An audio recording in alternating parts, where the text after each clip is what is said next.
kalian kepikiran kenapa harga rumah di satu area bisa beda jauh sama area lain? Apakah cuma soal luas tanah atau ada magic lain di baliknya? Hai, aku Putri Suci Ramadhani. Nah, mumpung aku lagi ada waktu luang, aku mutusin buat eksperimen kecil-kecilan. Aku pengen membuktikan, bisa nggak sih kita pakai matematika dan sedikit baris kode buat tembak harga rumah secara akurat.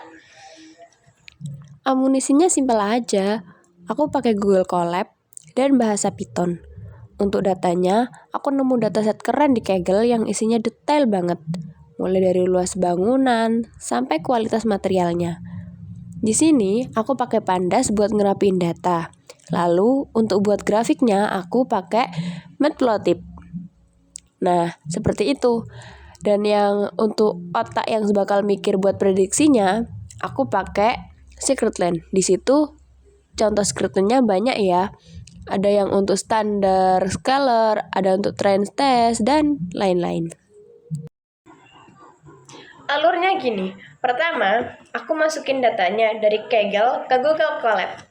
Maksudnya masukin data itu, aku ambil file mentah dari Kaggle. Terus aku panggil pakai library Pandas di Python. Jadi, data yang tadinya cuma tumpukan angka di file Excel atau CSV, sekarang udah rapi masuk ke memori komputer dan siap buat aku olah lebih lanjut. Lalu aku cek apakah ada data yang bolong atau aneh. Setelah bersih, aku bikin heat map. Ini seru banget karena di sini kelihatan kalau kualitas material itu punya korelasi paling kuat sama harga. Jadi, semakin mewah materialnya, harganya akan semakin naik secara linear. Ini alasan kenapa aku pilih metode linear regression, karena hubungannya emang searah. Tahap berikutnya, aku bagi data jadi 2. Yang pertama yaitu buat latihan dan yang kedua buat ujian. Si model belajar dari data latihan, terus aku tes pakai data ujian. Hasilnya, nah ini hasil pertamaku. Namanya scatter plot atau perbandingan. Di sini aku bandingkan harga asli versus harga tebakan AI. Karena titik-titiknya ngumpul dan ngikutin garis lurus merah ini, artinya modelku udah pinter. Hubungan datanya linear banget, jadi prediksiku nggak meleset jauh. Kedua, aku cek residual plotnya. Ini buat mastiin modelku itu adil atau enggak. Karena titik-titiknya menyebar acak dan nggak ngebentuk pola aneh, ini tandanya modelku udah memenuhi syarat homoskedastisitas. Intinya model ini stabil. Dan yang terakhir yaitu ada grafik distribusi residual.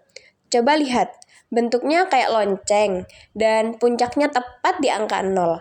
Secara statistik, ini kabar bagus. Artinya, kesalahan prediksi modelku itu seimbang, nggak condong kelewat mahal atau condong kemurahan. Jadi, eksperimen iseng ini valid secara ilmiah. Oh iya, tingkat kesalahan atau MAE model ini cuma 6,5% aja loh. Kecil banget kan? Jadi kalau ada rumah harganya 1 miliar, tebakannya paling cuma meleset sekitar 65 jutaan aja. Masih masuk akal banget buat model yang dibikin pas lagi gabut. Kesimpulan dari hasil iseng-iseng ini, ternyata dimensi fisik dan kualitas itu kunci utama harga properti. Meskipun linear regression ini metode yang paling dasar, tapi buat dapet tren umum, hasilnya udah oke banget dengan tingkat kesalahan yang minim.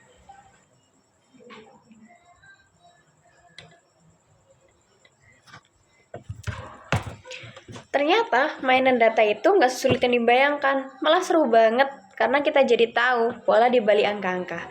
Nah, daripada waktu luang kalian cuma dipakai buat scrolling nggak jelas, mending coba deh bongkar dataset di Kaggle, terus eksperimen pakai model kalian sendiri. Siapa tahu kalian bisa nemu model yang lebih akurat dari punya aku ini.